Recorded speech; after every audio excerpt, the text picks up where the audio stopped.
সালাম আলহামদুলিল্লাহ, আশা করছি ভালো আছেন। আজকে কথা বলবো হচ্ছে দুবাই। এখন হচ্ছে আজকে মার্চ মাসের হচ্ছে 2 তারিখ। আবার রোজা, পবিত্র রমজান মাস, আজকে হচ্ছে দ্বিতীয় রমজান। তো যারা দুবাই ভিসা সম্পর্কে আপডেট জানতে চাচ্ছেন, এই ভিডিওটা হচ্ছে তাদের জন্য।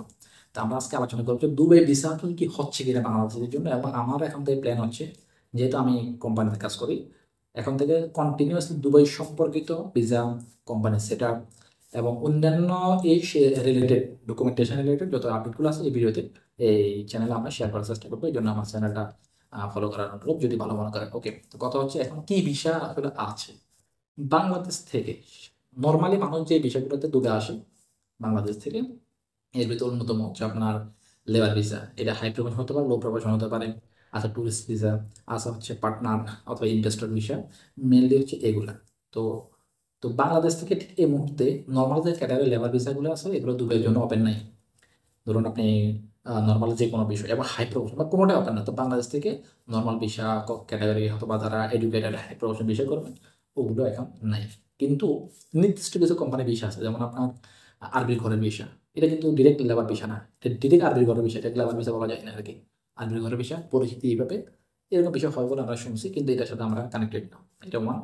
আর নাম্বার টু হচ্ছে, এখানে ট্রান্সগার্ড নামে একটা কোম্পানি আছে, তারা কখনো কখনো ভিসা বের করার, বাংলাদেশিদেরকে হায়ার করার সুযোগ থাকে, যেটা আমাদের অ্যাক্সেসের বাইরে। অর্থাৎ আমাদের সাথে তাদের সাথে কোনো কানেকশন নেই, জাস্ট আমরা শুনি আর কি। এর বাইরে দুবাই ট্যাক্সি এবং আরও দুটো কোম্পানি আছে, যারা মূলত বাংলাদেশ থেকে আউটসাইড যে বিষয়গুলো, এগুলো বের করে অর্থাৎ এগুলো অ্যাপ্রুভাল করতে পারে আর কি। নর্মালি সাধারণ যে কোম্পানি, ধরুন আমি একটা কোম্পানি করছি বা এনি ওয়ান যে কেউ একটা কোম্পানি করছে, তার কোম্পানি থেকে লোক নিয়ে আসবে, এই ধরনের বিষয়গুলো হয় না বাংলাদেশ থেকে। আর ইনসাইডের কথা বললে ইনসাইড মানে হচ্ছে যারা অলরেডি সংযুক্ত আরব আমিরাতে আছে, দুবাইতে। এখানে কোন কোম্পানি আছে, ট্রান্সফার করে চেঞ্জ করো কোম্পানি, অথবা এখানে ক্যান্সেল আছে, অথবা কোনো কারণে এখানে ইলিগাল হয়ে গেছে, এখন বৈধ হবে। এদের ক্ষেত্রে হচ্ছে নর্মাল ট্রান্সফারের বিষয়গুলো এগুলো কিন্তু হচ্ছে না এখন।